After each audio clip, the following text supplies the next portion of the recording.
They killed. Give me Isaiah 14 and 21. They did the same thing to my people. So then you said that they put millions of my access. Yes, you said. Should a murderer go to jail for murdering? Absolutely. Should a thief go to jail when he's... Absolutely. Should a robber pay back the money he robbed? Absolutely. So why shouldn't the white man pay for what he did? That's right. That's right. One day you'll see just how it feels. Payback is a dog. It's a dog. Payback is a dog. It's a dog. Payback is a dog. It's a dog.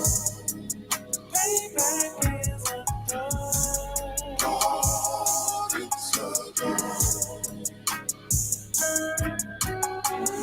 I'm in a hell of a hole, was never expected to grow. Just obstacle set in the road, that a result of me selling my soul.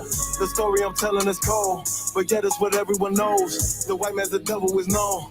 America was never a home, only a place of captivity, safe facility, hating, disfigure me. They claim that I'm lazy, be killing me. Maybe this slavery draining my energy. 400 years and counting, the trail of my tears is countless. Main fact that I'm here is astounding, but I can't wait till this shit is surrounded. Ready to tangle my king and the angel, be ready to rap. Crack in the sky, nuclear missiles will make it official. I'm capturing every cracker surviving. Put them all in chains where they need to be, slavery for me. And let the whole world see that with them in the cage and safer in the streets. Put the dog on a leash, get resolved for the beast. 144, get the ruler show, we could all be at peace. As soon as the trumpets are sound, your kingdom we busting it down.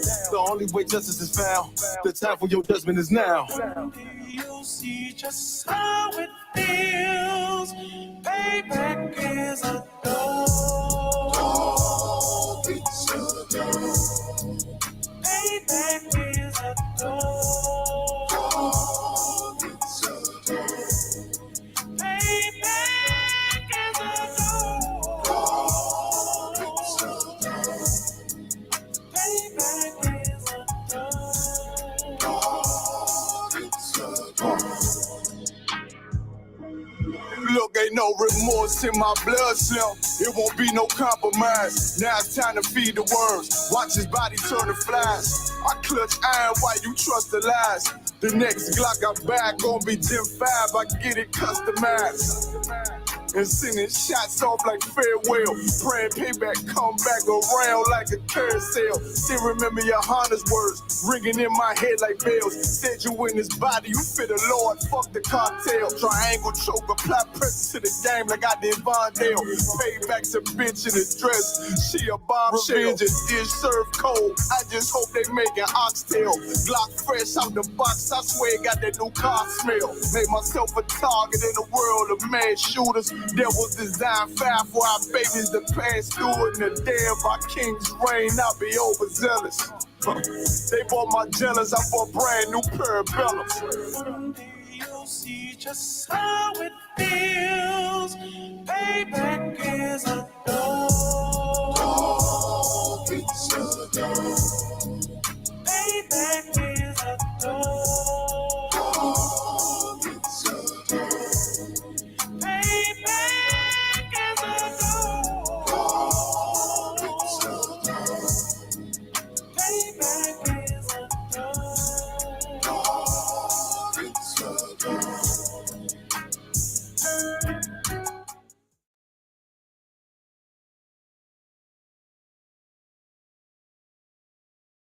La Roche-Posay Amphilio Sunscreen visibly reduces the appearance of sun damage. Fluid lightweight sunscreen with Cell-Lock Shield, UVA, UVB protection plus antioxidants. La Roche-Posay Amphilio Sunscreen, recommended by 90,000 dermatologists worldwide.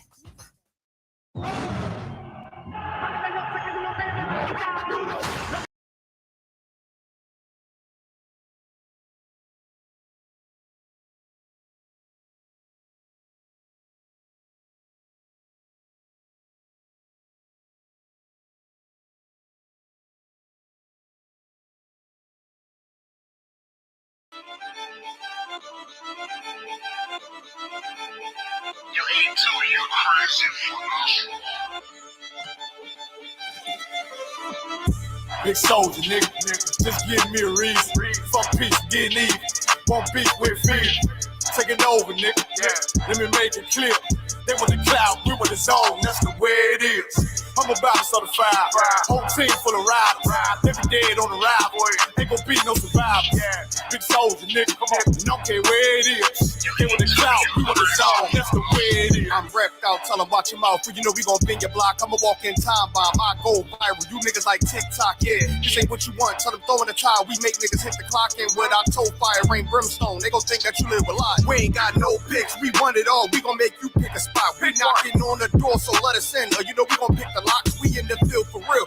Every day while y'all just say watch. We making enemies our foot stores. Don't know nothing about the op. It take one try when I rock out. I'm like David when I sling shots. I'm putting attachments on everything. You don't want me to connect the dot. This drum got 50 unreleased hits. You don't want to be the next to drop. I put them in a box and make that shit double wood. You don't want to be the next to flop. Yeah. Niggas feeling themselves. Get a shovel, tell them to dig the plot.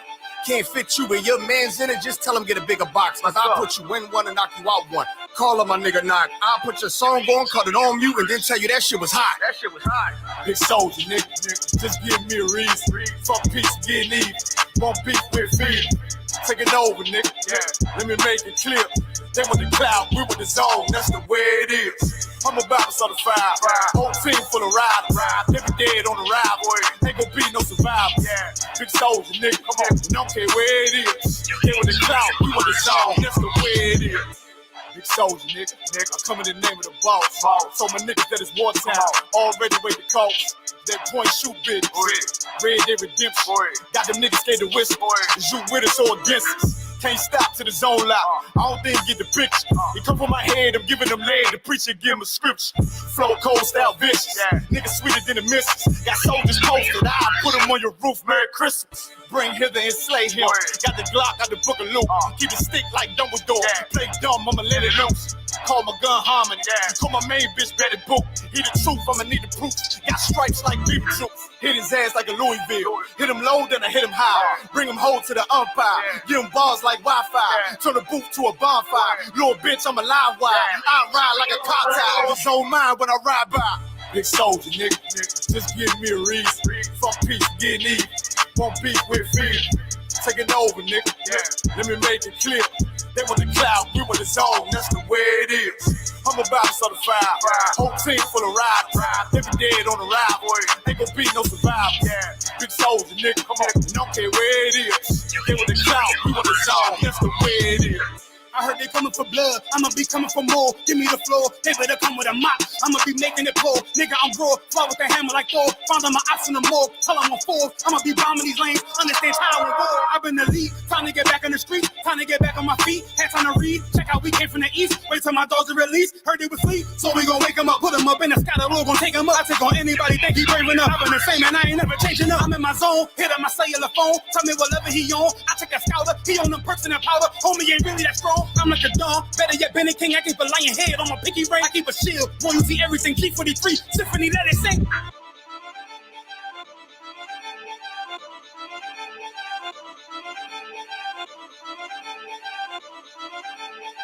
You ain't too, you crazy.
Test. Shalakia.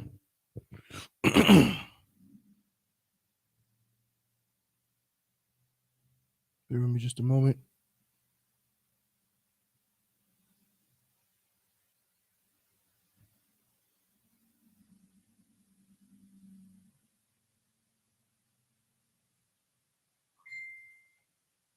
That was me. I just sent that message. Let me just check this audio, make sure the audio is to Wab. Yeah, sounds good. Let me get this out the way. There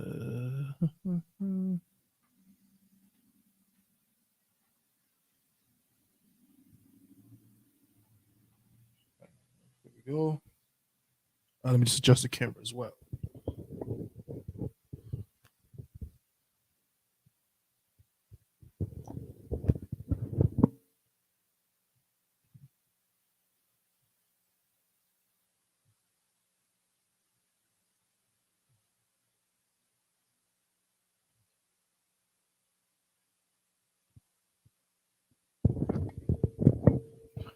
Most High in Christ. All right, let's get it.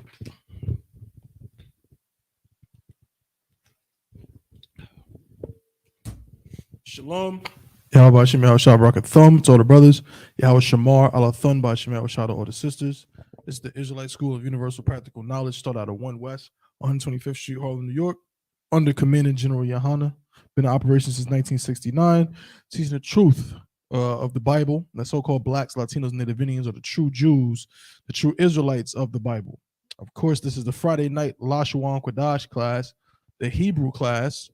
Priest and officer of 1,000 Thabawan holding it down out here in Durham, North Carolina. Got my brother Priest and officer of 500 Yadazar with me as well. I think the trooper should be joining us shortly, but no sweat.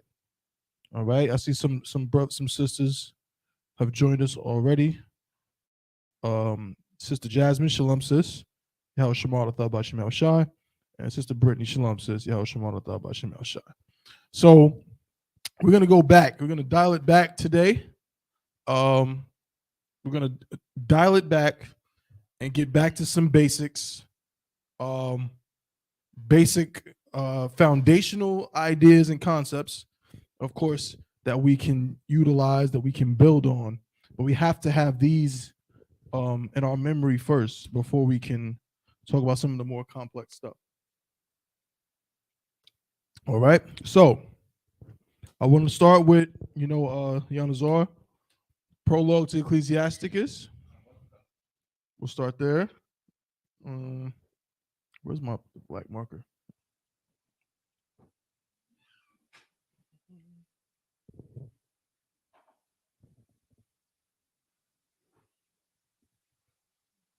Start there.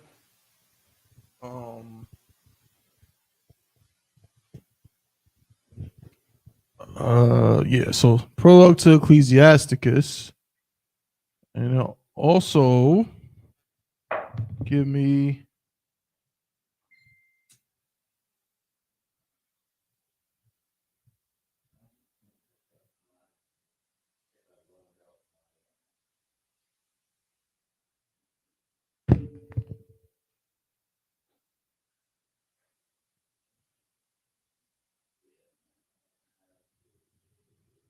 your apocrypha.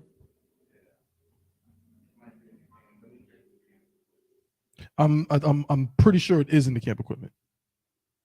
And we're gonna get Jeremiah 17:4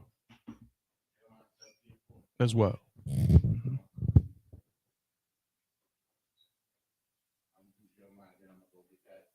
No. If you could go get it first. Yeah, you good. Let's get that first. I always like to start there, Jeremiah 17:4.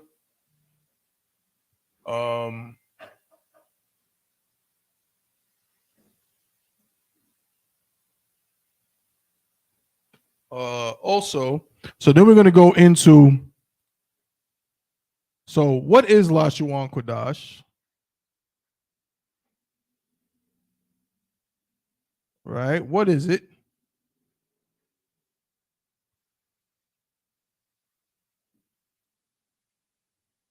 Right? Which will then lead us into the question of, how does Hebrew work?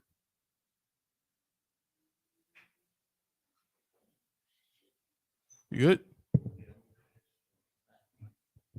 I'm gonna get rid of some of this stuff on the board already. Salakia.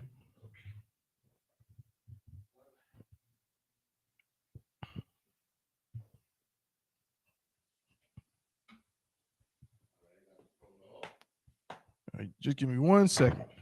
Right.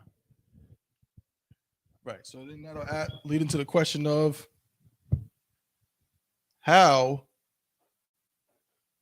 does Hebrew work?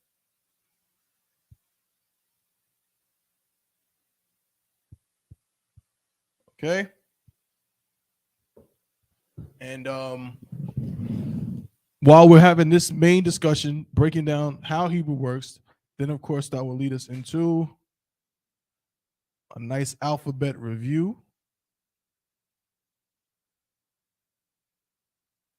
Okay. And then we'll end the class off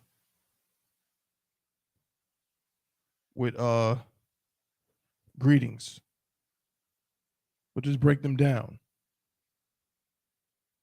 All right.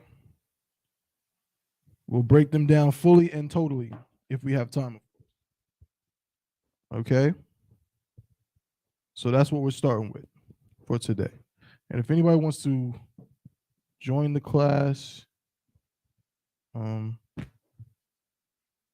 here's the link. You can do that as well.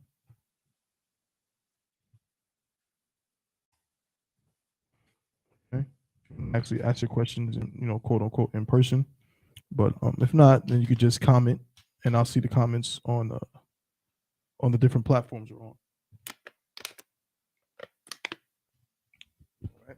So now, Officer Yanazar is going to read an excerpt, right, from the book of Ecclesiasticus. This book is in what is called the Apocrypha. Apocrypha. Does anybody know what Apocrypha or apocryphal means?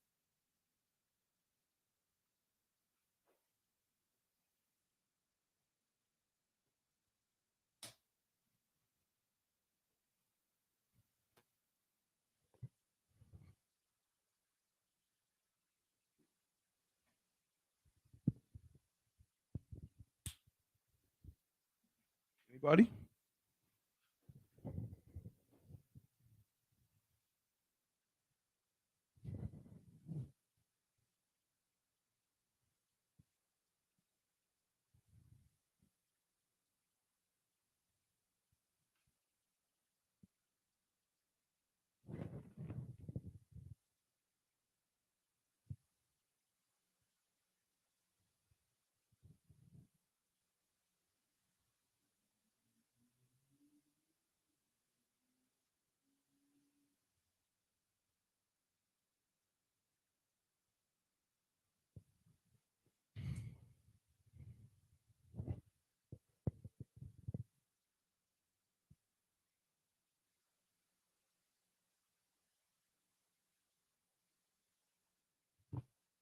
You got a definition for apocryphal or apocrypha?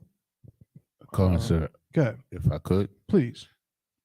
apocrypha means the hidden things that are hidden. Right. Let me turn this off, right? Right. From neuter plural, that I'm reading in the Edom online, the etymology dictionary, right? Apocrypha, secret, not approved for public reading, hidden, obscure, right? That's what apocryphal means.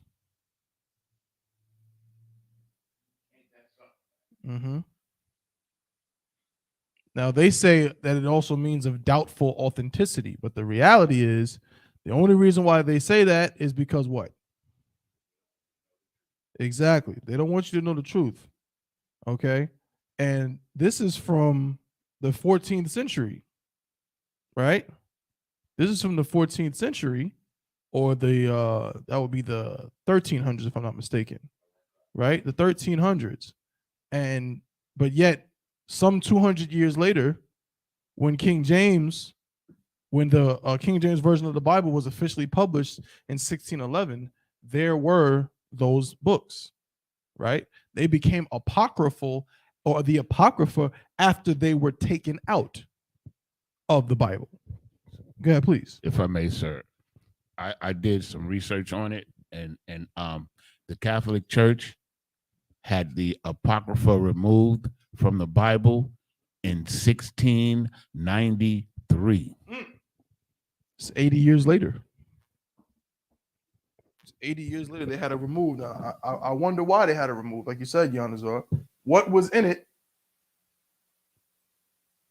that was, an issue? If I may, sir, this is just my Please. humble opinion, sir. They wanted to institute Christianity throughout the earth. Mm-hmm. So the Apocrypha was a great link between the Old Testament and the New. Mm-hmm. And, and so many truth and so much wisdom, and they what's the word I'm looking for? They exposes the devil like so clearly, like as to who he is. It's like it ain't even funny, Right. That's a fact. So for those reasons, they intended, because if I may, sir, we got to remember, prior to the 1600s and the 1500s, very few people could read. And so they were able to keep things hidden from people, even though they were in the book. So now it came to the point where after the Protestant movement, and then King James had the Bible translated into English, people were able to read it. And so they had what was called the Protestant movement, where the people protested against the Catholic Church and broke off into what we call the different sects of Christianity today. Right. For sure. Okay. But that's what Officer Yanazar is about to read. He's about to read a excerpt, a prologue to one of the books, right, of the Apocrypha. All right. So go ahead and read that, brother. Khan.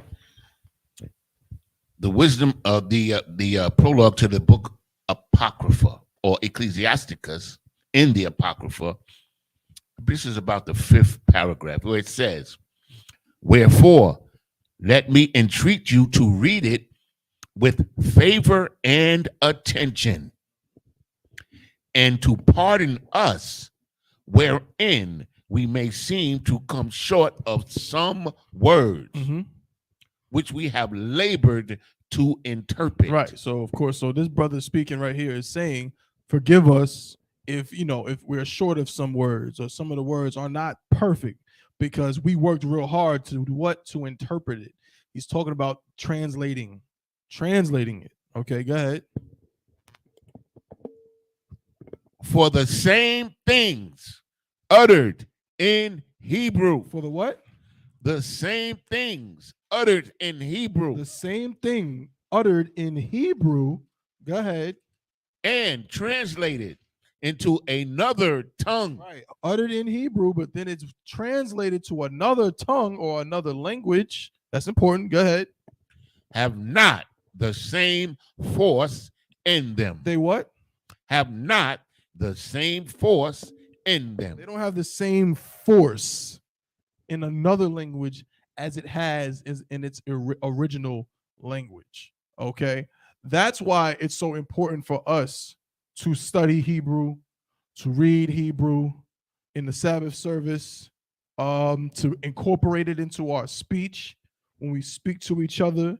It's important because to get to the root of our culture, this is a culture class, right? This school, the Isupk, is all about bringing our culture back, putting us back in tune with our culture, which puts us back in tune with what? With our God. With the Most High. With the Most High, our power, right? So it says that if you translate it from Hebrew into another tongue, it doesn't have the same force. Go ahead.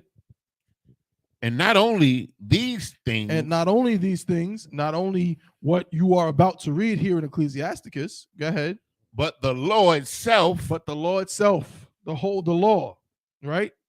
Leviticus, Exodus, Leviticus, Numbers, Deuteronomy, right? Go ahead. And the prophets. And the prophets. You know what I'm saying? Joshua, Samuel, right? We can go on. Job, you know what I'm saying? The prophets, Joel. Even those prophets, when you read in those scriptures too, you know what I mean? The Hebrew doesn't have the same force. Go ahead. And the rest of the books. And that way you can't even mistake in it and think, oh, well, the rest of the books, all the books, the whole Bible. Go ahead. Have no small difference when they are spoken in their own language. Have no small difference when they're spoken in their own language, meaning there's a big difference between reading it in English and reading it in the Hebrew or understanding it in the Hebrew. And that's why this is so important. Now give me Jeremiah 17:4 before we get right into a nice Hebrew language primer. We're going to start all the way from the beginning. Okay? Go ahead and read that, brother. This is the book of Jeremiah, chapter 17 and verse 4. And thou, even thyself, shalt discontinue from thine heritage that I gave thee. That's why we do this as well. Ask yourself, as we always talk about, we say this all the time. What nation of people is it that never has a firm grasp of who they are? You ask any oppressor, where are you from? First they'll tell you, well, I'm from Long Island. Right? But where's your family from? My dad's Irish. My mom is from Wales. She's Welsh or whatever. He could probably go back even further. Like, my great grandfather was, in a parliamentary something and some other. Go to an African man. What are you? Where are you from? I'm from Florida. Well, where's your family from? Well, actually, I'm Nigerian. Specifically, I'm from the Igbo tribe. My great-great-grandfather was the shaman of the such and such and such and such and such. Go to a Chinese man, the same thing. Go to a Japanese man. Go to any of these other nations. Go to a black man, a so-called African-American man, so-called black man. Ask him where he's from. Brooklyn. Yeah, but where's your family from? Oh, Georgia. But but before Georgia, where are they from? They don't know. We don't know. I don't freaking know. You know what I'm saying? I mean, I know now in ISUPK where my ancestors came from originally. I know now. But there was a time when I couldn't get past. First, somebody asked, where you from? Queens. Where's your family from? South Carolina. Oh, yeah, but before that, I don't know. You know what I'm saying? Other than my grandmother being from South Carolina, that's as far back as I knew. You understand? And that's because we discontinue from our heritage. Same thing with the Hispanic brothers, right? They think that Spain is their homeland. That they think that's the motherland. The same way so-called Negroes think what's their motherland? Africa. The same way you think that Africa is where your ancestors came from, which you're wrong. And those brothers, those Mexican brothers, El Salvadorian brothers, Colombians, Panamanians, Guatemalans, and so on, that think that their homeland or the motherland is Spain, that's a damn lie. All right? That ain't their motherland. All right? All of us come from Israel. You know what I'm saying? What's the scripture? Jerusalem, which is above, is free, which is the mother of us all. You understand? So, read it again, Baba Kushah.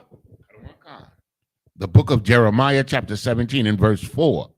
And thou, even thyself, shalt discontinue. Discontinue. It says in the book of Psalms, the 83rd chapter, it says, I'm paraphrasing, that the other nations are confederate against the Most High, and that they decided to cut us off from being a nation so that the name of Israel would be no more in remembrance. And that's why we're reading the scripture that says we would be cut off or discontinued from our heritage, because we have no idea what the hell Lashawan Qadash means until we come into the ISUPK. We have no idea what these symbols, these letters are, even though this is the language of our ancestors. Okay, so read finish it, Yanazor Salaki. Kanawanka.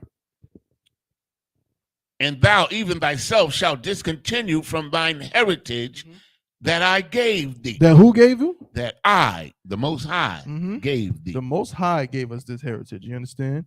Who gave you African American? Who gave that to you? Messy Jesse? Was it Messy Jesse who came up with African American, or did he come up with something else? I think he was the one that pushed for African American. Who gave you Afro American? I'm saying, who gave you all these other names and titles? The Bible says what? I'm paraphrasing again. The Bible says that we would be a proverb and a byword. Who gave us these bywords? Who called us Puerto Ricans, Panamanians, Guatemalans? Those are not words from our language. Those are all European names. Those are all European. African is a European name. American is a European name. It's Italian. You understand? All of these different bywords, right?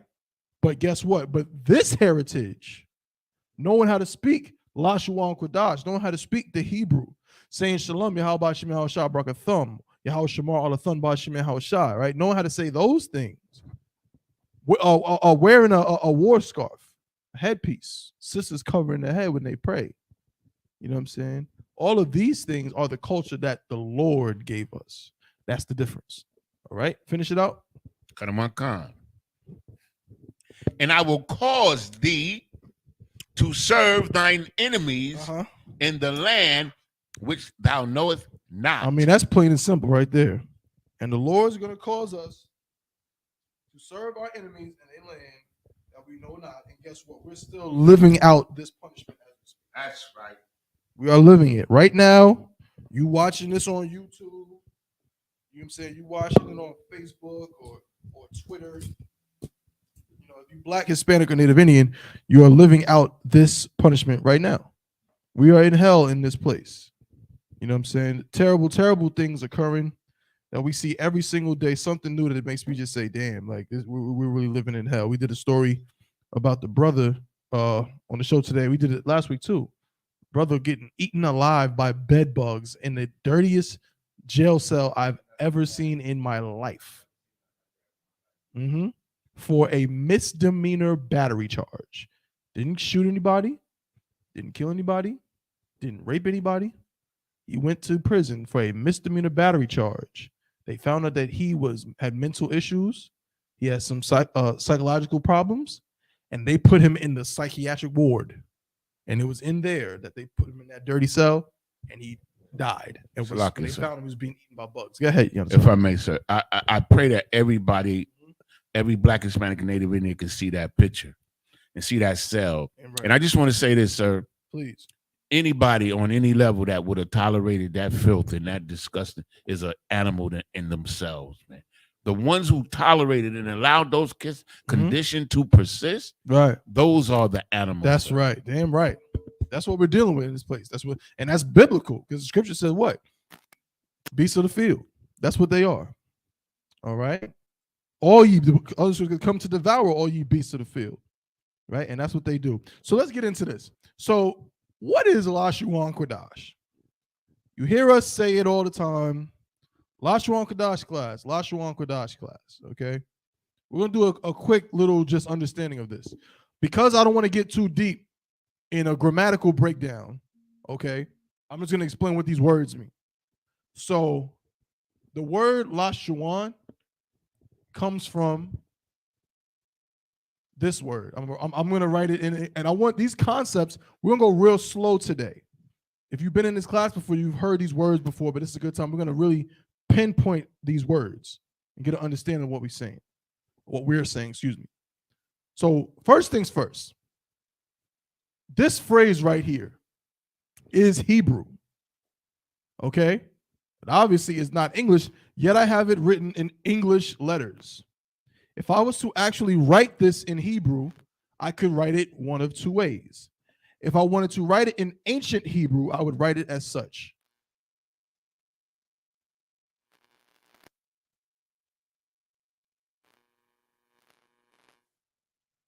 Oh, I missed the letter, Salakia.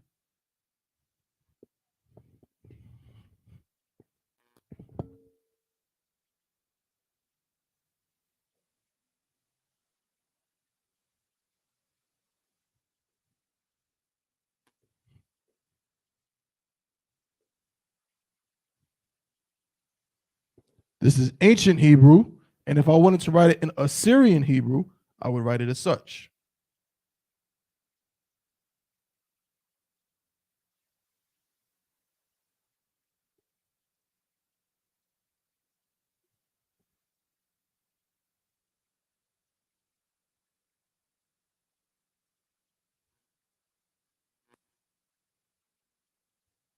All right. All three of these things say the same thing. Lashawan Qadash, Lashawan Qadash, Lashawan Qadash. Okay. Now, what does it mean?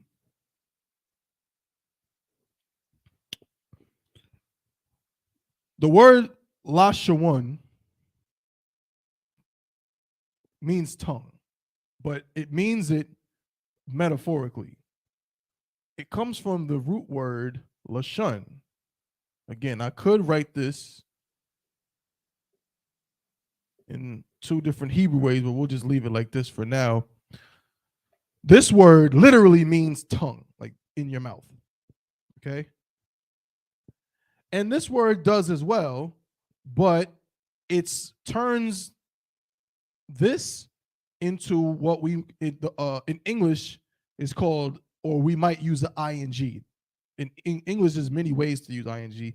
That's why I'm very careful with this concept, because even in English, ing is not always used the same. So, but the point is, think of it as taking a word like you shoot on a basketball hoop. But if I'm playing basketball, I could also say I'm what? Hooping. Right? I'm trying to think of another example. I have one, but I don't want to use like a heathen custom. Oh,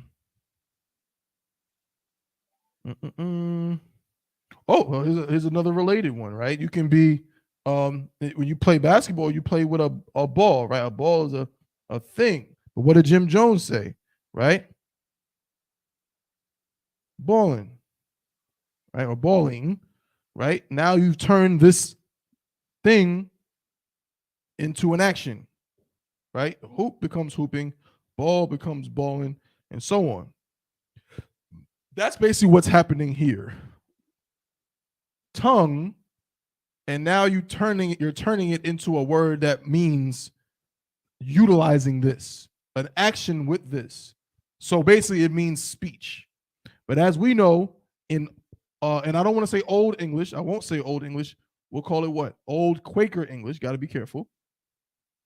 Old Quaker English. Now we know that the word tongue, right, also means what? Language. So Lashawan means language by way of the Hebrew word tongue. Okay. Qadash is the Hebrew word from which we derive the English word holy. It means, what does the word holy mean? Does anyone know what holy actually means?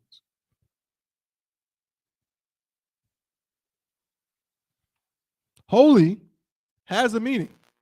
In a Christian church, they don't tell you, right? But holy has an actual meaning. Who has a Zondervan Compact Bible Dictionary? Good, so give me the definition of holy. Babusha. Damn right. Shalom, sister. How is Shema? Thought about Shema Shah. The sisters about what I said it already. Set apart. That's correct. Set apart is absolutely correct, all right? Or separate. He's going to read it in the Zondervan, but you are correct, sis.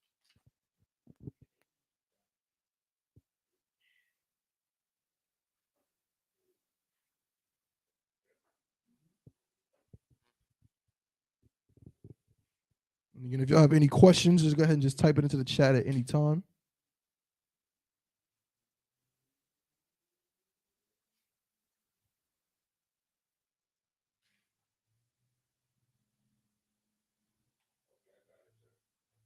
Okay, go ahead and read it.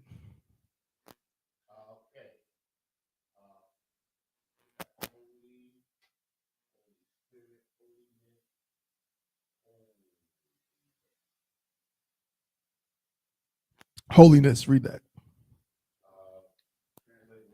Yep.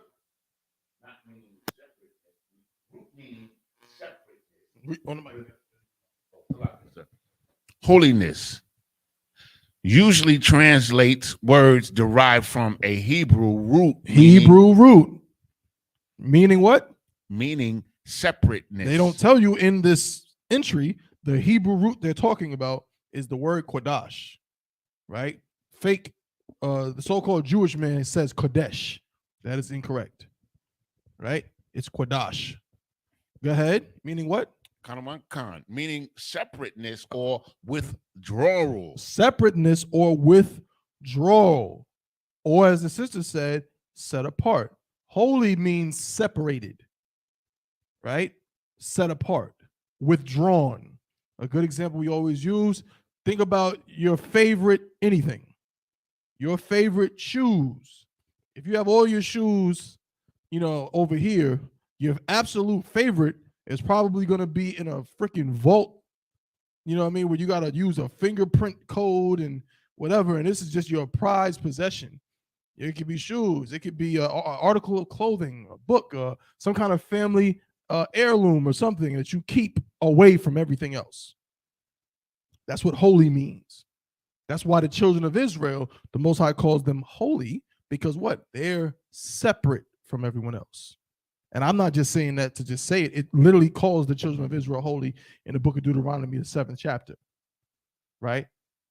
So it calls us a holy people unto the Most High. All right. So that's what Lashawan Qadash means. This is the Hebrew for it. But again, we'll deal with that later.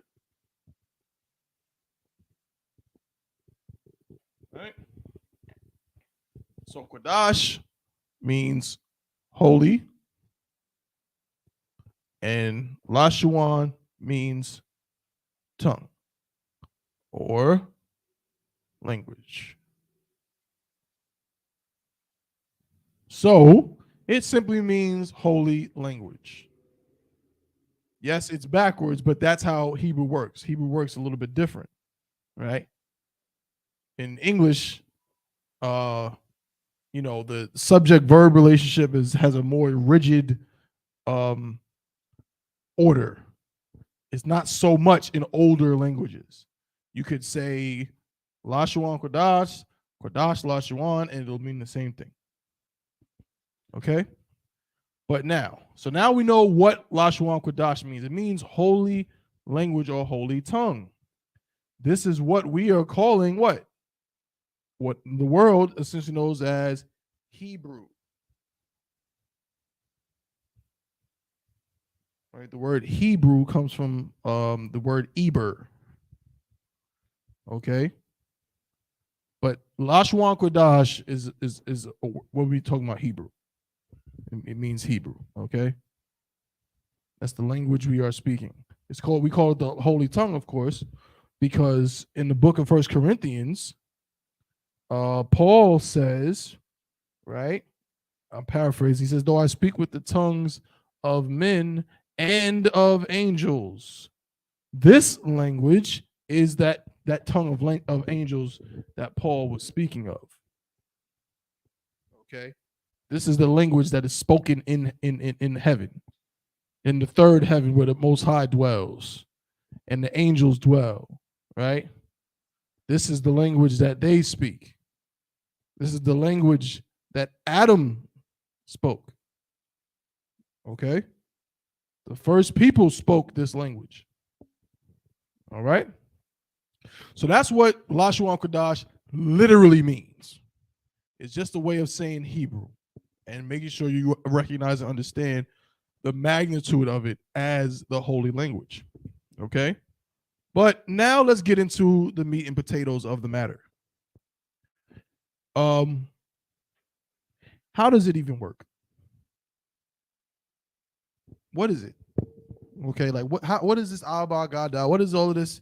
They say they try to insult us, say yabba dabba dooey. Or what is that Flintstone used to say? Yabba dabba doo? Yeah, yabba dabba doo. They try to play us, but no, so you're gonna break it down real simply and understand what this language is and how it works. So let's get some vocabulary words for sure. For one, remember this word, right? We talk about it all the time.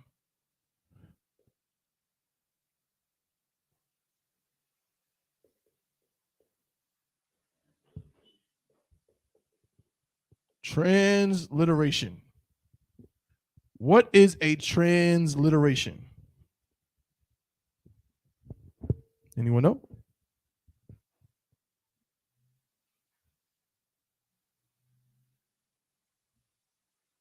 If I may, sir. Please. A transliteration is the pronunciation of a word in one language expressed by the alphabet of another language. Perfect. Perfect. That is a perfect definition of a transliteration. Oh, please. That was well worded, right? You can actually see it broken down if you look at the word, right? What does trans mean? I mean, we ain't talking about, let me not get in trouble. But here's the thing, it's related though. Because this is the power of words. What does trans mean? Change. Change. Trans means change. What does liter or literate? Right. Liter as in literature or literate or litera means written. And what does shun mean? Tion. What does that suffix mean?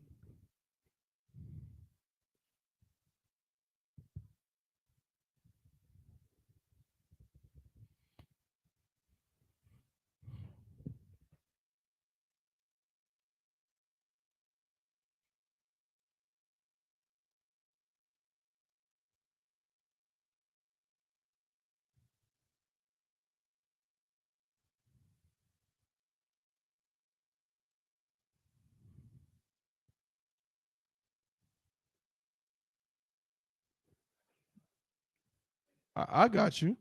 Shun suffix indicates state, condition, action, process, or result. Process.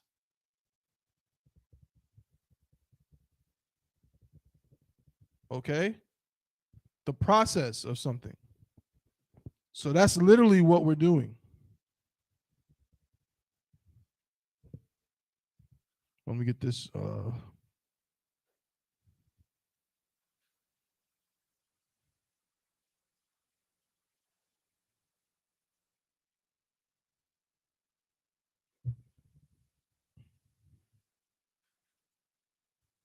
Right.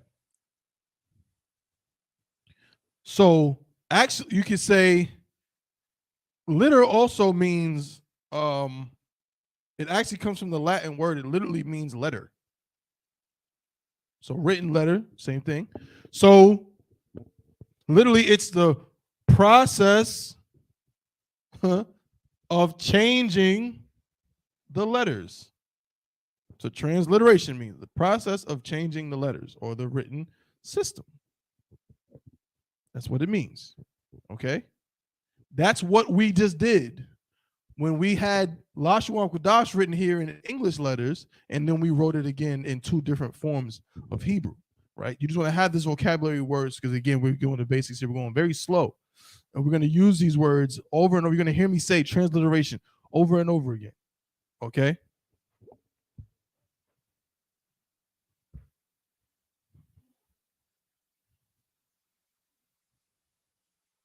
Now, how does Hebrew work? I want everyone to look up this word right here. It's going to be funny, but look up this word. A, B, J, A, D. It's pronounced abjad.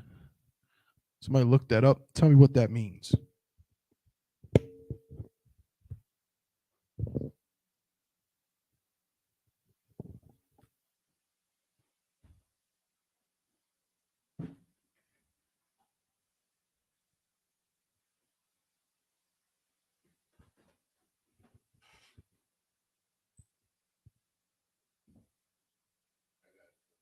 Please. Abjad, language within type. An abjad is a written system in which only consonants are represented, leaving vowel sounds to be inferred by the reader.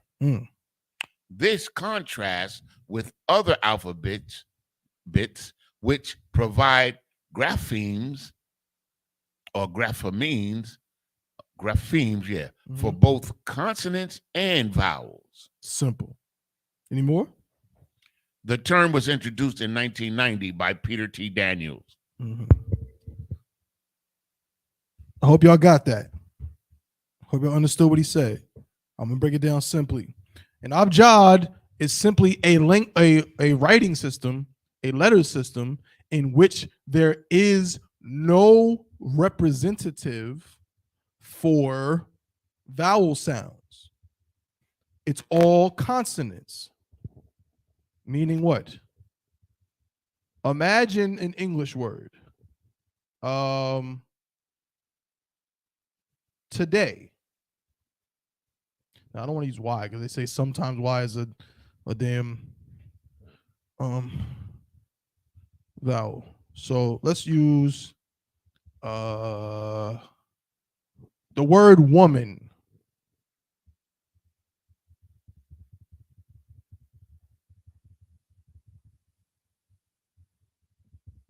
Right? This is the word woman, of course, written in English.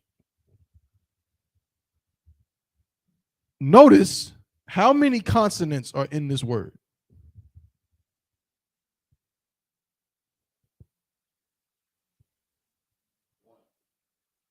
Sure? Sure?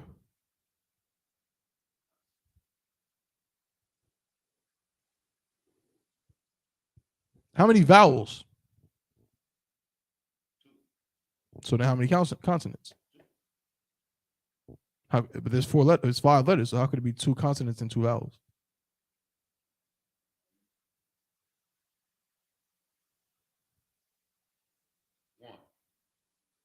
If there's 2 consonants, excuse me, 2 vowels, right? Vowel, vowel. So how many consonants? 3.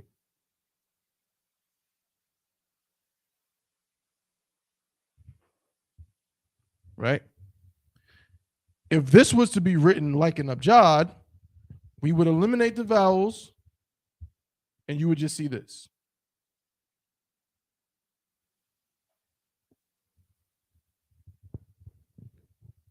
And then you would have to, as the definition that obviously Yanazar gave us, the vowel sounds, because all languages, I mean, unless we're talking about some,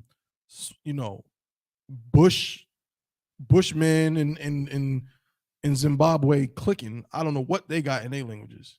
I don't know about that.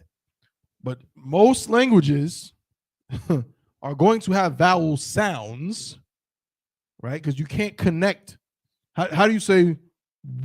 How do you connect this? This is a W, a M, and an N. How would you even connect this without using a vowel sound? You can't. It would be like, yeah. So you sound like an ape, or some Edomite from 8,000 years ago. You can't say it. You need vowel sounds to make sense of it. However, in our language, there is only one vowel sound, and it is inferred, meaning we don't have to think about it. We don't have to see it written there. We know it's there, right? And if you notice, a lot of times, even in English, the vowels that they give you, because English is so ridiculous, are not actually accurate. For example, woman. Woman. No one really says woman. Say woman. Woman. Woman. It almost seems like this is the wrong vowels for this word, right? But nonetheless, that's what it is. That's the difference between English and our language. In Hebrew, there is no written vowels. Okay? There are no written vowels. So like this. So if I give you a Hebrew word, like, okay, like Qadash, you see that in English it's written with a what? The A's. The vowels are there. But if we look at the word, if we write the word in ancient Hebrew, got a qua, a da, and a sha. This qua, right, is represented. If I was to write this, it would be like a Q. It would be like this. They even write this sometimes in some of the linguistics books. It would be like a Q, a D, and a sound. Right? A sh. Be a qua, a da, and a sha.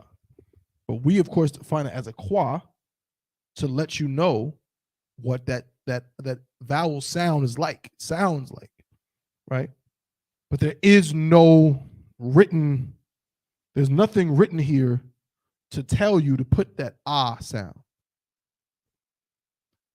Okay? Because guess what? This is a sha, but there's no ah sound here. It's not Qadasha, it's Qadash. So we have to have a system that lets us know when to have the sound and when not to have the sound. Okay?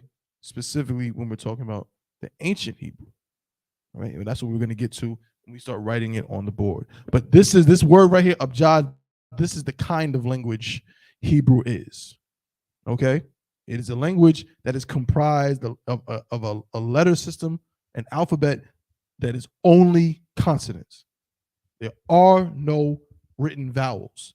There is no A, E, I, O, U, and sometimes Y. There is no thing you can write to tell you which vowel. Because really, first of all, there's only one vowel sound. But furthermore, this is how the language works. It's all consonants. And it's not the only language like that. There were many other older languages, specifically Shemitic languages, that operate the same way. All right? And that's an abjad. Now, what else about Hebrew? We're learning about how Hebrew works. Getting some of these rules. So Hebrew is all consonants. Now, who can tell me what direction Hebrew is written in? And what do I mean by that? In English, we write from what? From left to right. Right? You start on this side. What the heck I'm doing? You start on this side. And you say, hello. How are you? Right? And you go from the left side of the page to the right side of the page, right? I know that in some with Chinese, I don't know Chinese, but I know that some of them symbols that they be drawing and things like that, right? It'd be like this, and then some of it goes down. You know what I'm saying? And things like that, and whatever. There's different directions that different people write, different languages. What direction does Hebrew go in?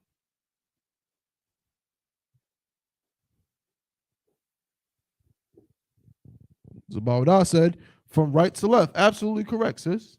Well done. Damn right. Zabawadah. Okay. Right to left. That's why, even though in English we started from this side, Lashawan Qadash, when we translated it or transliterated it, excuse me, not translate. All right. When we transliterated it, we wrote from what? We started on the right side and went La, Sha, Wan, Qua, Dash. Right? And it's the same in Assyrian as well, which is the thing we'll answer next. La, Sha, Wan, Qua, Dash. From right to left. All right. Now, we answering things. And if you have any questions, remember, we're getting the basics. Any questions, type it into the chat or click on that link. Come in. And you can speak, you know what I'm saying, through your phone, your laptop, or what have you, and ask your question that way as well. So that's the form from right to left. What else? I lost my train of thought. From right to left. God. It was something else. It was something. Oh, well, for now, this wasn't where I was going with it. But well, then how do you know where vowels are or not in the language? That was where I was going, Salakia. Before I get there, of answering the question of how the vowels are dealt with, which we'll learn, that'll be the next segment, the relationship between vowels and syllables. Why is there two forms of Hebrew? Why is there the first letter of the Hebrew alphabet is Ah? So in the transliteration, it looks like this. Ah, right? In Hebrew, in ancient, it's written like this. In Assyrian, it's written like this. Why is there two forms? Well, the simple answer is that, as with anything else, when you are in captivity, you begin to, over years, remember, captivity is rarely some short-lived thing. The Israelites have been in captivity how many times, Yanazar? 7 major captivities. 7 major captivities. There were some smaller ones in there. And some smaller, minor captivities. Right, but when you're in a major captivity means what? It means that, you gonna say? It means that generations, you have been in captivity for generations. Think about America. Think about being a Black, Hispanic, or Native Indian, and this westernized American world is all you know. You know nothing else. Me and my brother was having a conversation about it, right? My brother, Officer 500 Mahayar, right? We talk about all kinds of things, but we're having a conversation about like cultural influence. You understand? Think about how much the different cultures, right? Because me and Yanazar both being from New York, the culture of where we're from versus the culture of a brother growing up in Florida or a brother growing up in Georgia or Texas, right? And that should be just one generation, right?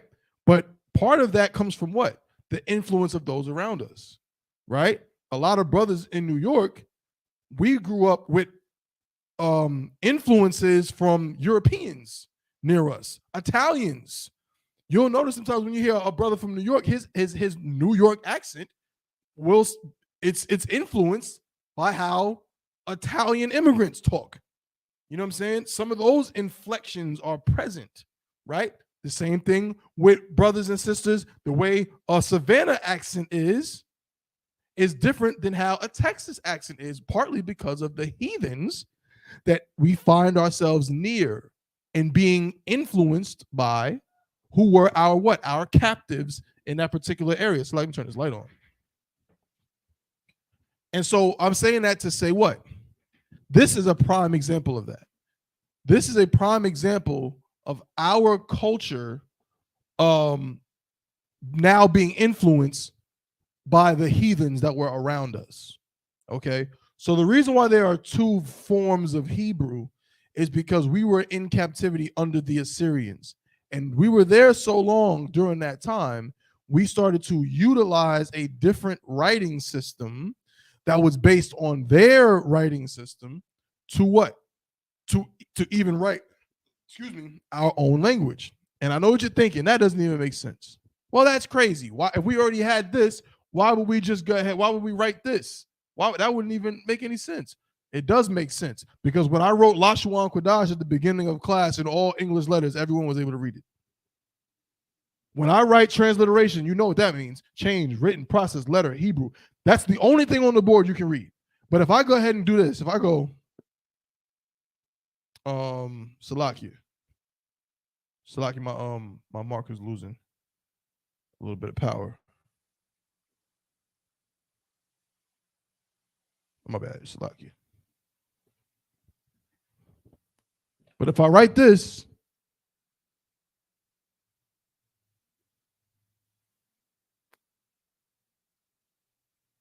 I'm certain that only about one brother can read this. That's my name, sir. Exactly. You can read it because you study Hebrew. You speak it every Saturday and Friday, right? You study this language with me. We me and you learn this language together. You are familiar with these letters. Some sisters, so again, sisters who are familiar with the letters too, you know what I'm saying? They know how to read this as well. But most black people will not be able to read this. How about this? So-called Jewish man can't read this. But when I write that, everyone can read it. This is the same thing. Remember, a letter, or what is also called a glyph, right? Or a grapheme, as Januzar read in his definition of transliteration. This is just representing a what? A sound. That's all it is. It's just a visual cue to tell your brain, when I see that, it's supposed to be this sound. Ah. That's all. You could write anything. If we wanted to, we could make up our own language right now. If I said, this means ba, and this means la, and you just train your brain to think of it that way, you could do that, right? But that's all it was. We were in captivity, and we simply, just like now, we began to use the writing system of our captors to speak, to write. That's all that happened. This one stuck specifically because it was mainly because heathen started to use it. Heathen started to use this as their way to say Hebrew. This was lost, and they started using this, right? So that's why there's two versions of Hebrew in that way. Now vowels, syllables, before we get into our actual alphabet breakdown. How do we know how many syllables or vowels are present in a word? Why am I saying that? What the heck do vowels have to do with syllables? What do vowels have to do with syllables? Are they even related? Kind of one kind. Please. You need a vowel sound in English anyway to make a complete syllable. You add the vowel with the consonant to make a syllable. Absolutely. Correct. Now, you said vowel sound. That's true of any language. Even in Hebrew, you need vowel sounds to make syllables. But the difference, like we said before, is that we don't have written vowels. However, in English, you do have written vowels. So you can literally see the cue for your syllables, right? What obviously Januzar is essentially saying is that a vowel forms the nucleus of a syllable.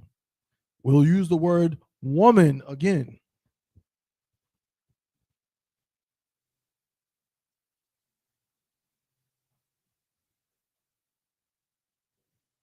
Right? How many vowels? 2. How many syllables? 2. 1. Man. The word Hebrew in English. How many vowels? 2. How many syllables? 2. Right? Now, of course, there are some exceptions. Here's one. How many vowels? How many syllables? 1. But that's because in English, of course, these vowels are like a couplet. They're still forming one vowel sound, right? Right, book. All right? But that's what that is. So since we don't have written vowels in Hebrew, how the heck are we going to know how to pronounce the words? How the heck are we going to know how to pronounce it if we don't have written vowels? Anybody can answer that? Kadawan Khan, sir. Please. In the ancient, which is the original Hebrew, we had connectors which allowed us to see visually, you understand, where to make the change in pronunciation.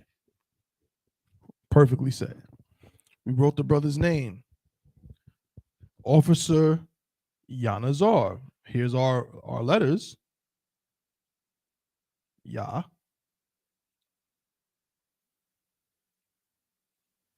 Na. Za. Ra.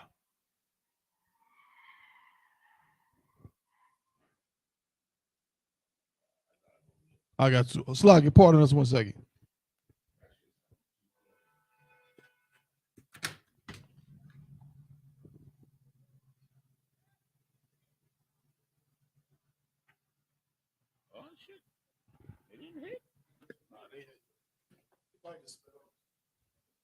Salakia, right?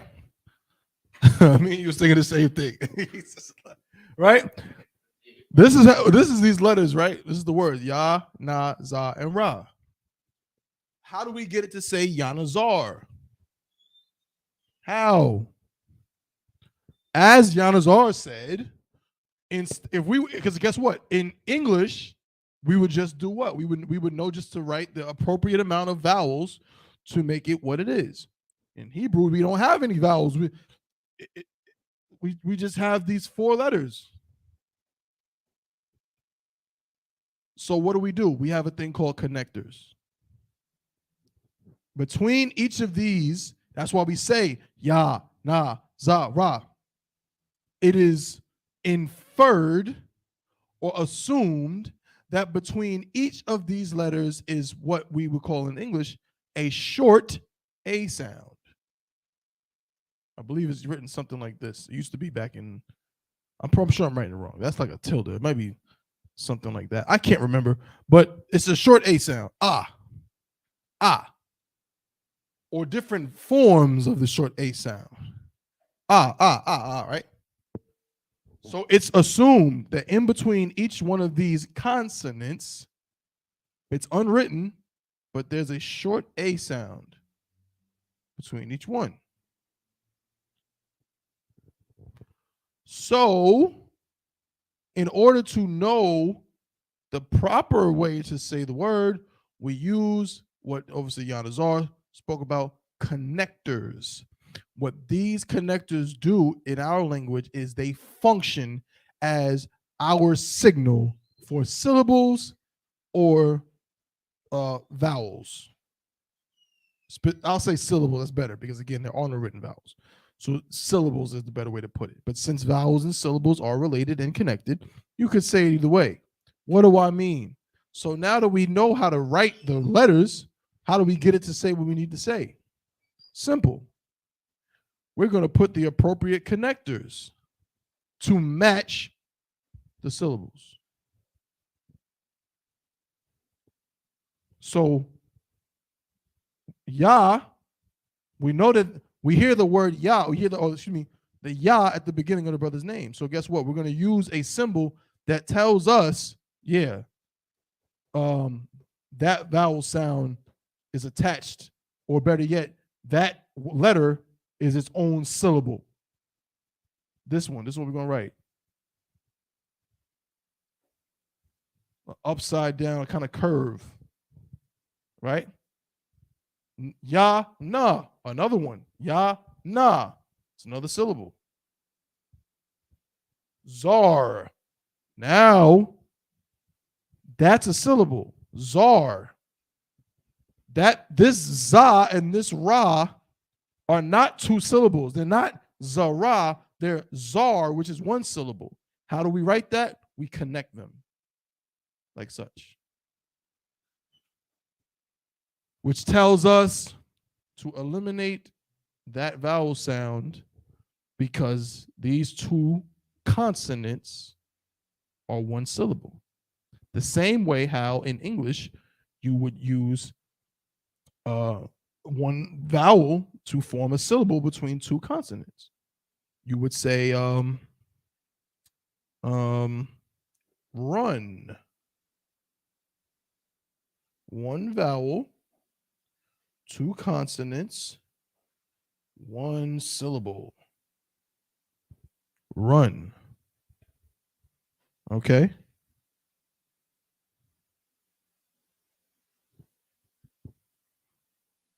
Because in our language, as we've been discussing, we don't have anything that will. There's no symbol that does this job in Hebrew. The connectors. There's no symbol that does that job. Now, this is important. Why? Because you can get fooled. You can get fooled by people who do not speak Hebrew, and they speak fake Yiddish Hebrew, fake oppressor Hebrew, yeshiva Hebrew. You understand? You see why, Beyonce? Okay. They speak yeshiva Hebrew.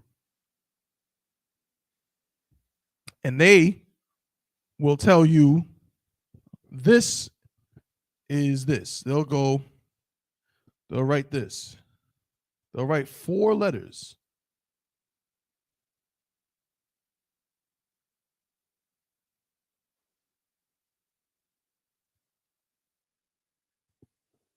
Four letters, and they'll tell you that this is this.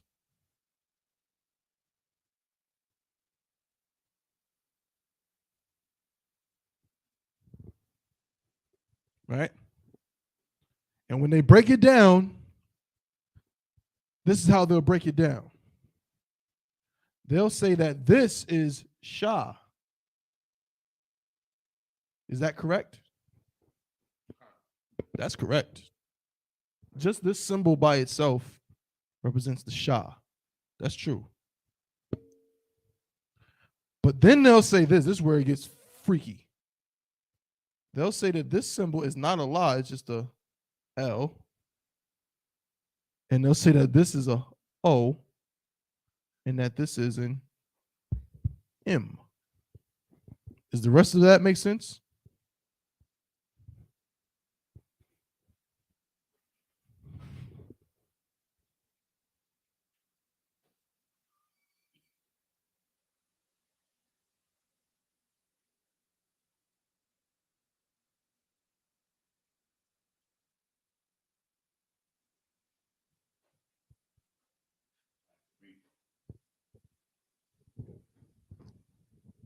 No, it doesn't make any sense. Because as we showed, Hebrew does not have vowels. It does not have any symbols that represent vowels. How are you going to take a wa? Because the same, and I'll show you. We won't spend too much time on this, but I'll show you. So in case you think I'm crazy, and we're going to get an understanding of why they do this. Let's go to blue letter. The water.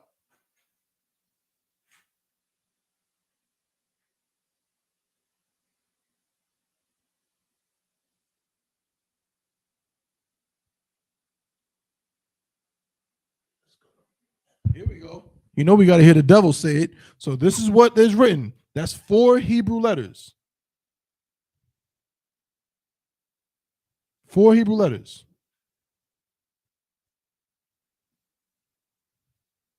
Hey, shalom. Yahweh Shemel Shabbat. Trooper Kashkar in the building. On the road. No sweat, brother. Do what you got to do. Let's hear the devil say it.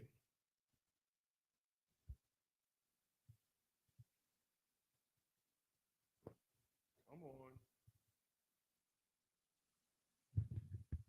on. 5. Shalom. Shalom. Again. Strong's H 7965. Shalom. Shalom. See? That's what the devil says. You understand? But then that same wa, so they're saying that wa, that third letter, they're saying that that's an O sound.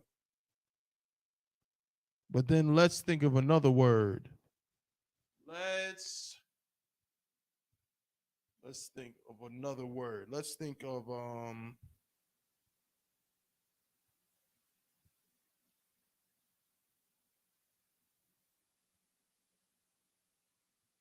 bear with me.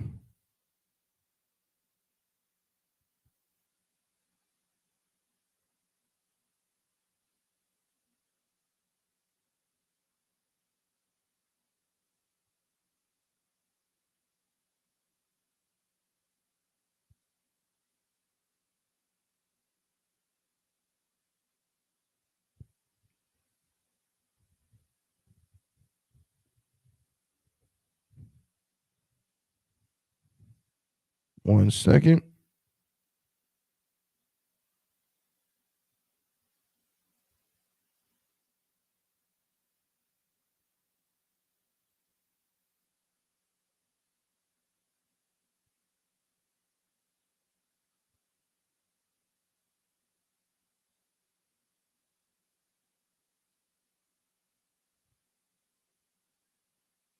Damn, a lot of words that start with Y.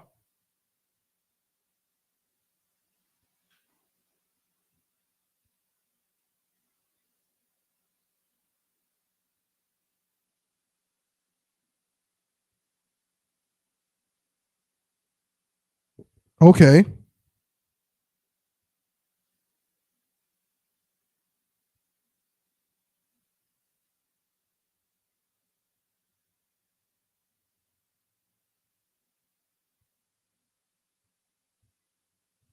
But then they believe that the Y can they transliterate that as a V. They put that as a V, right? Which is still wrong. But how's it going to be V and O at the same time? That doesn't make any sense. All right.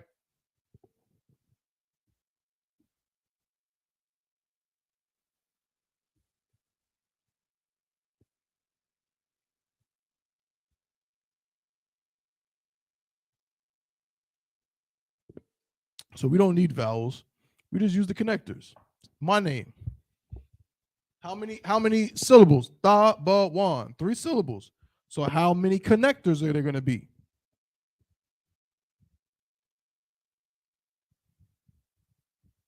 Salaki. Man, my handwriting is trash.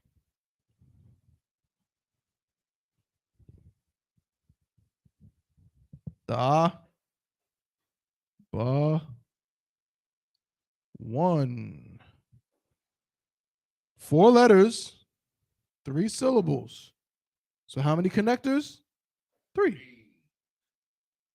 Da, is its own syllable.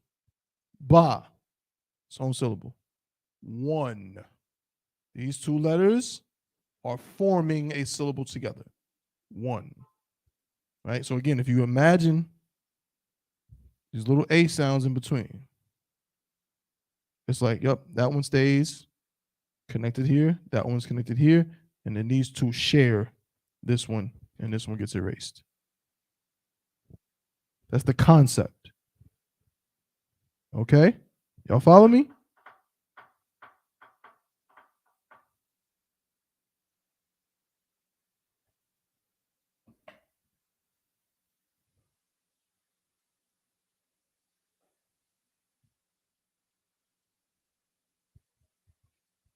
And now that we understand that, I think it's time for the alphabet. What you think, Yanazar? Most High in Christ. Oh, before we get to the alphabet, one more thing. So I said I was going to explain why they do that. Look up matrix lectionis. There's another vocabulary word you want to be familiar with and understand, right? Basic Hebrew breakdown. These are terms that you'll see them use in academia. You want to be familiar with.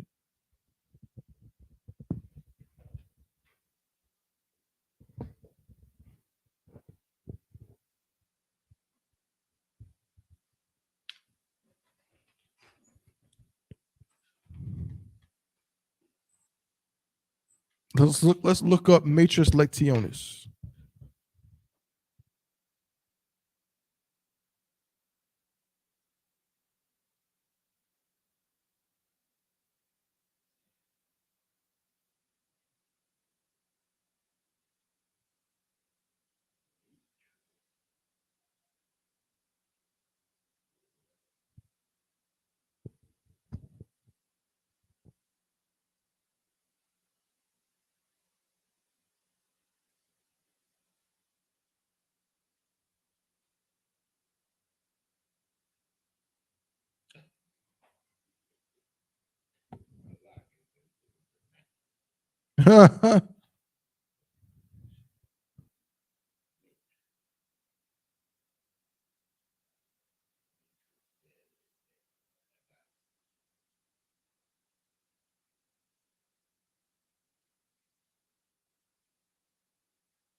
I got it.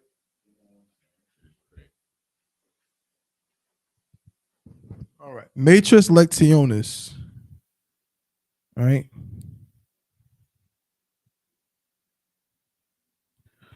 The usage, this is what it says, right? This is from biblicalhebrew.org. The usage of certain consonants to indicate a vowel in the spelling of Hebrew, Aramaic, and Syriac languages is called matrix lectionis, which is Latin for mothers of reading.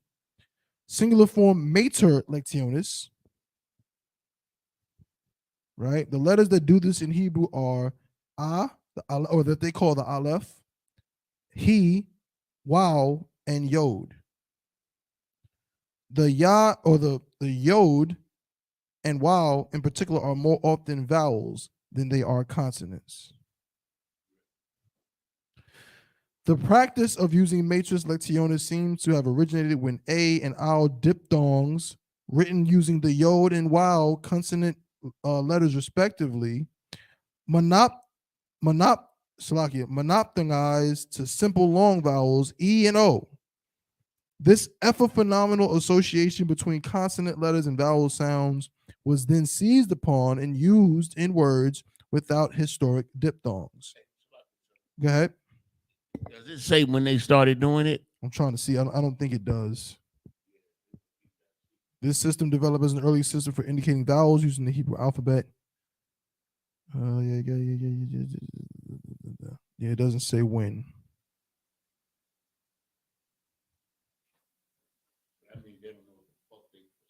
Mm-hmm.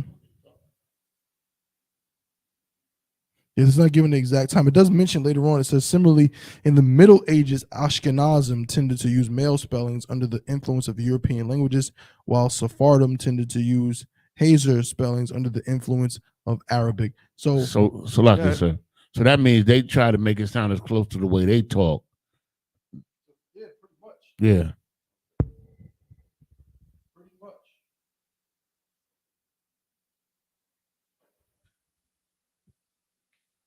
Point is, that thing that I showed y'all with the fake nasty shalom, That's matrix lectionis at work. It's them using a Hebrew consonant, which all the letters are consonants, and making it into a vowel. And last thing I'm gonna say before we actually do the alphabet is some Hebrew letters will seemingly, well, that sounds like a vowel sound, like the the first letter. Well, that seems like a vowel sound. It is a vowel sound, but it doesn't function as a vowel as we see. A vowel is the nucleus of a syllable used in writing to combine or conjoin consonants. That's the difference. As in, again, say the English word fun. This U here doesn't just make a sound, it literally is combining two consonants. You cannot combine consonants with another consonant. It would be like in English going.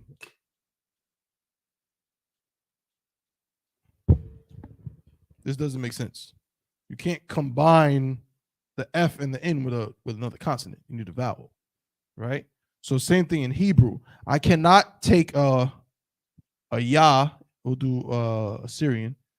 I can't take a ya and a ah and a da and say yad, which is the Hebrew word for hand. This is not yad. This would be like ya'ada or ya'ad or something, if that's even a word.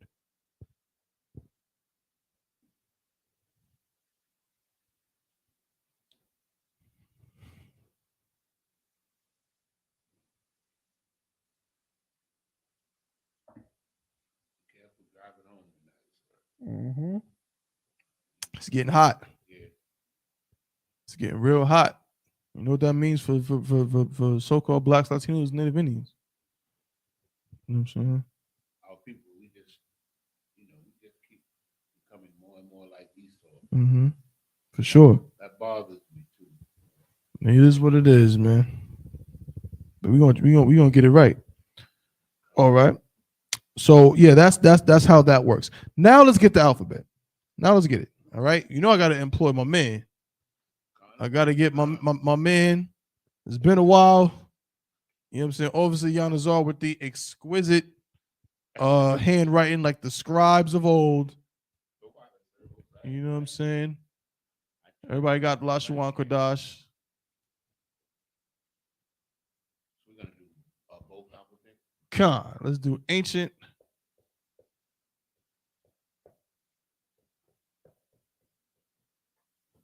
And Assyrian. And you're gonna have to press down. Yeah, this Marcus seems to be starting to kind of lose his juice. Mm-hmm. Okay. Pay very close attention again to what we call the letter form, the way he's writing it, where he starts the letter. Okay. Also, be aware or cognizant of how some of these letters, they look like some English letters. Why? Because those English letters started or originated here. That looks like what? Who can tell me what that first letter? And also, if you could write under each one a transliteration, right? That looks like what?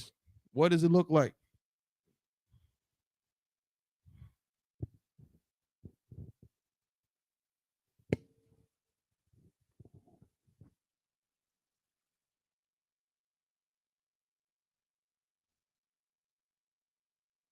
It's like a sideways A, right?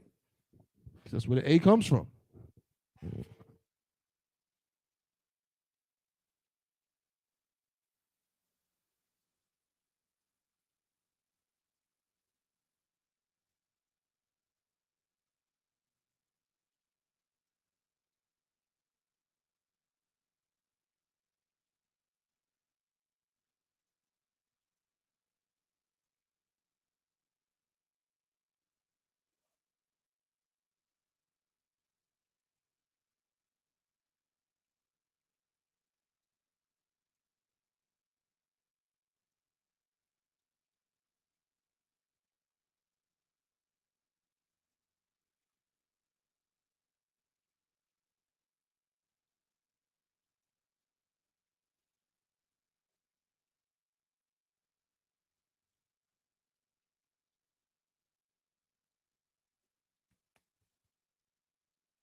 Oh, my bad. Just had it. Oh, it's right there. Okay. Also, remember that every one of these symbols, specifically in the ancient, all of these symbols are representative of something. They're not arbitrary. They're not just, random symbols. No, they're supposed to. They're the shape of something.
Good night. You read some wild stories.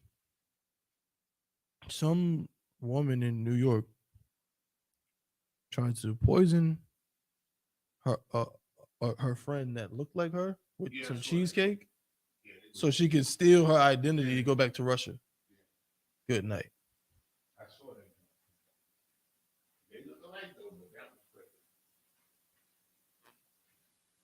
Good night. Damn. Most High in Christ. All right, y'all see that on the board? There we have it. All right. There we have the Hebrew alphabet. I'm also going to put it up on the screen. I forgot that. I got that too. Let me help y'all out. So y'all can see that too. Bear with me because I gotta find it.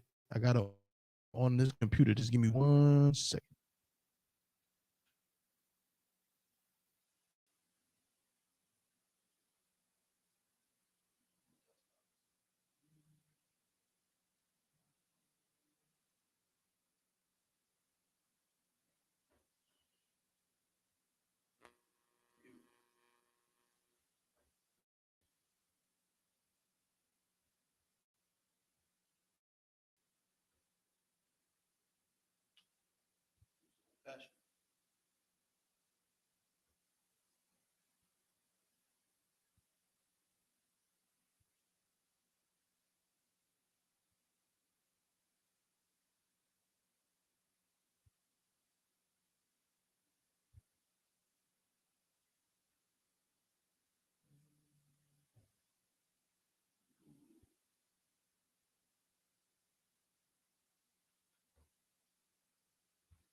Hey, when they do this, make it difficult for me. But no sweat. Do it this way.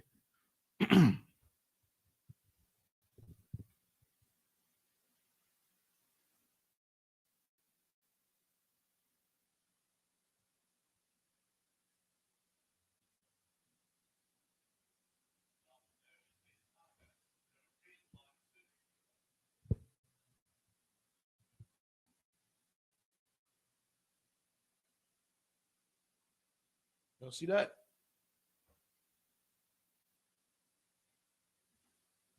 There it is. The Hebrew alphabet right there. So you can see it clearly on the page there. But then you can also see what Officer Yanazar did at the same time. All right. So I'm going to run them down. I'm going to read them slowly. I'm going to have Yanazar do the same. Right. So we can hear it. So we got, just listen to pronunciation. A, ba, ga, da, ha, wa, za, cha, ta, ya, ka, la, ma, na, sa, I, pa, za, qua, ra, sha, tha. All right? I'm going to do it again a little faster. A, ba, ga, da, ha, wa, za, cha, ta, ya, ka, la, ma, na, sa, I, pa, za, qua, ra, sha, tha. Okay? If you look at, right, if you look at here, the, I'm gonna make it bigger on the screen. Actually, I'll solo it so you can see it full. You look here at the alphabet here on the page, right? Same thing.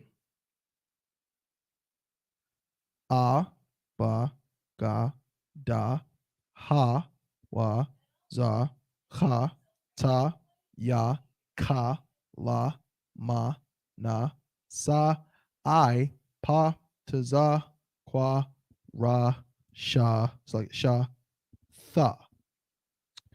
And the corresponding letters are the same in Assyrian. That's why they're under each one. You see it underneath it right here. Okay. In Assyrian, it's the same thing.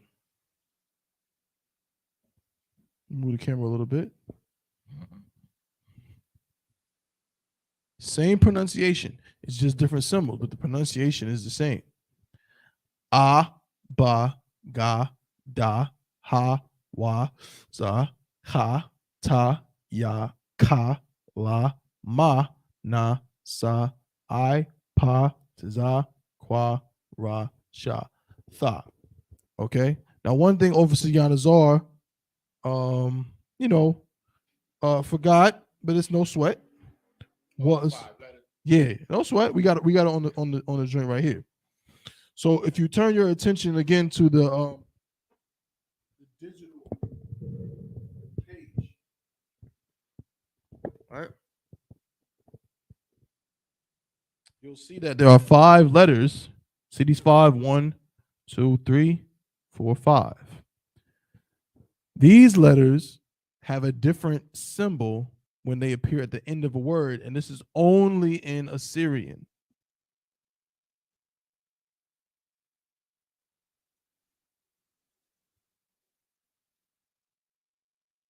Only in Assyrian, right? Those letters are the ka, the ma, the na, the pa, and the tazah.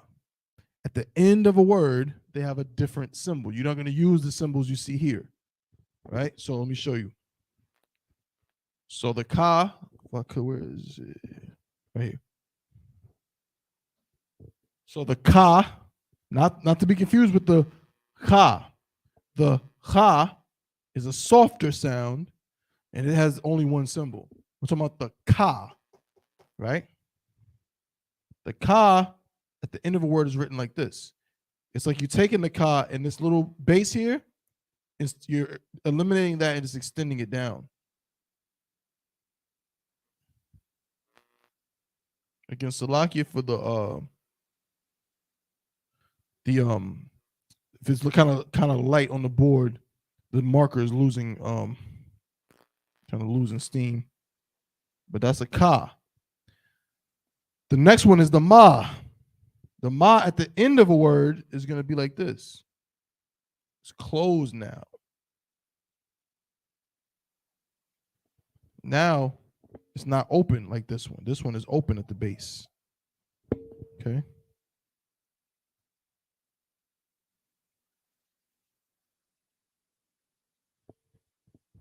This one is closed. That's the ma. Right?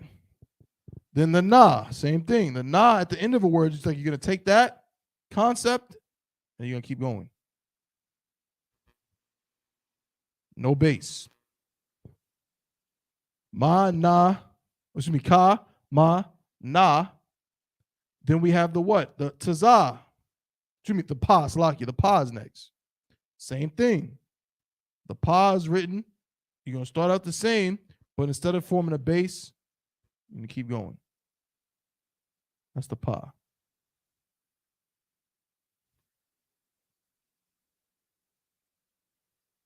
And then the last one is going to be the tazah. Same thing. Instead of having a base, it's going to keep going.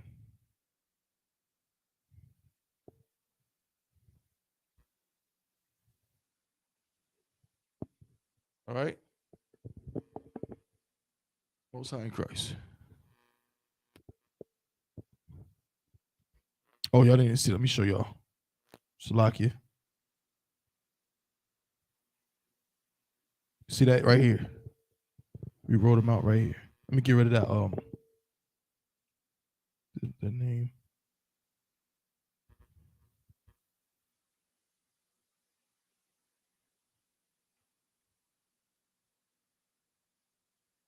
One second.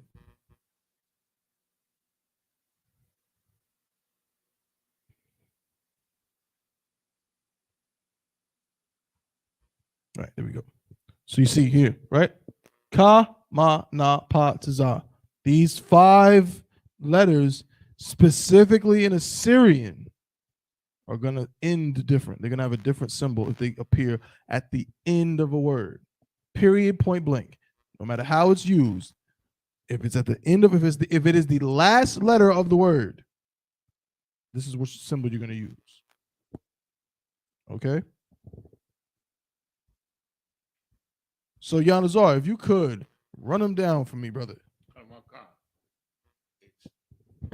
A, the ba, ga, da, ha, wa, za, ha, ta, ya, ka, la, ma, na, sa, I, pa, taza, kwa, ra, sha, fa. Perfect.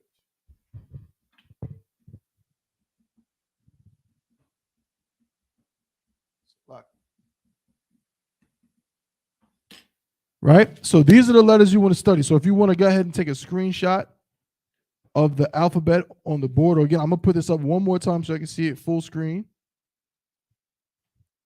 If you want to get a screenshot of this. Also, if you come to our school, or you know what I'm saying, or you can ask any priest for a copy of this.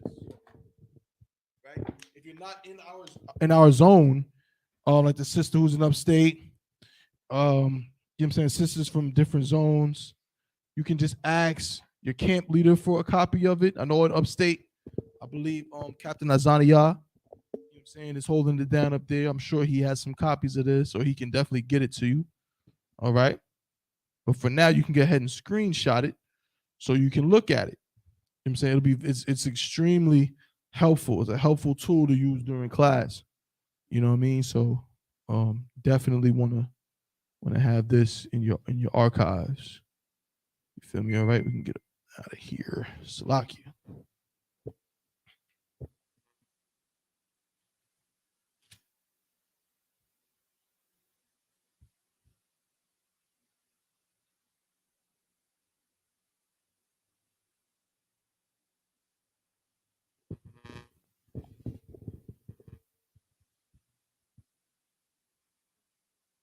Let's get rid of this. Most High in Christ. All right. Okay, so with that being said, I mean, we're going to end it there for now. We're working on the basics. We're back at the basics.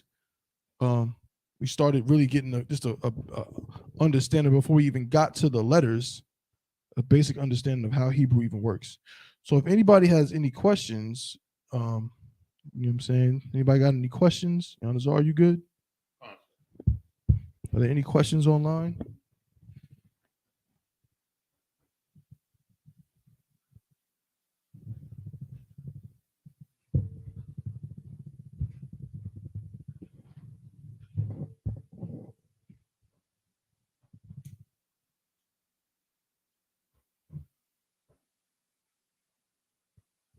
Most High in Christ. All right. No sweat. No sweat. We'll be back next week. We're going to continue right from here. Next week, we start right off alphabet review. We're probably going to get into an understanding. Maybe we'll talk about the pictographs, what they mean. But we want to build basic knowledge. So we're just going to continue with that. Where there's a Hebrew primer. That's what we're doing for the next couple of weeks. We're going back to the basics. Never can forget that foundation. You need it. We all need it. All right. So if nothing else, with that, I'm going to pass the class over to Priest and Officer Yanazar.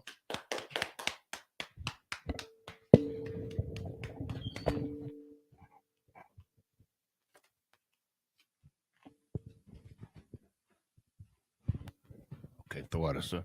Once again, security announcements.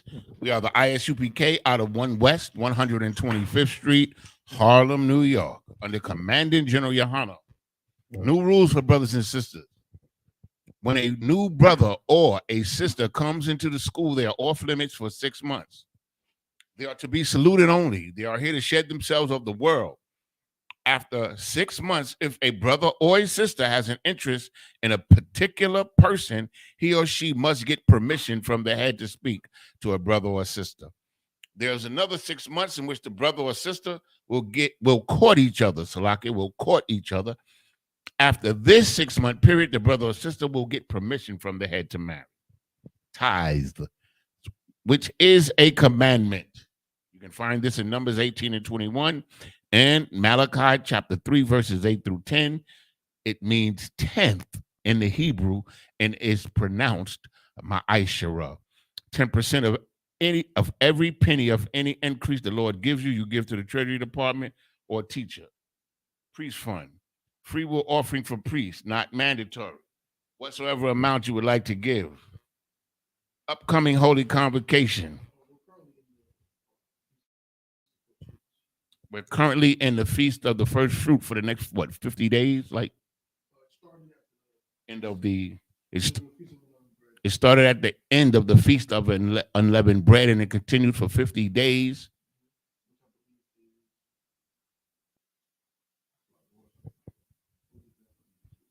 We'll have the date very soon, okay? Remind Akim Nakwatian to check on social media, such as ISUPK, Facebook, Twitter, YouTube, and so on for ISUPK events and materials. If a brother wants to be a trooper in the school, then he is to start wearing all black, which includes black boots, shirt, pants, headband, or scarf. And with that, okay, we have the date for the end of April 9th is the beginning of the Feast of the First Fruits.